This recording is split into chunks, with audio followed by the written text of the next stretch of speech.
ang dula aning spiritual warfare is warfare ni siya about sa atong faith. Di ba? Ingon bitaw si Paul, I have fought a good fight of faith. So meaning to say, kining spiritual warfare, away ni sa pagtuo. So kinahanglan mo tuo gyud ka. Kung di ka mo tuo, pildi na kadaan. O magduha-duha ka, pildi na kadaan. Ayaw apil sa gubat kung nagduha-duha ka.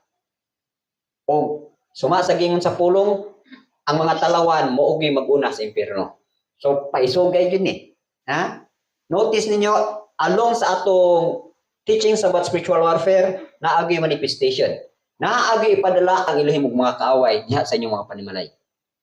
Kinahanglan aktibo mo, abtik mo, unsaon niyo siya pagsukol. Ha? Katong inyohang mga gibutang nato mga strongholds sa atong mga kaliwatan mamisita to. Be careful mo kay og dili mo kabalo mo away didto na maigo sa inyong mga anak. Kinahanglan isog gyud ta. So muna yung diri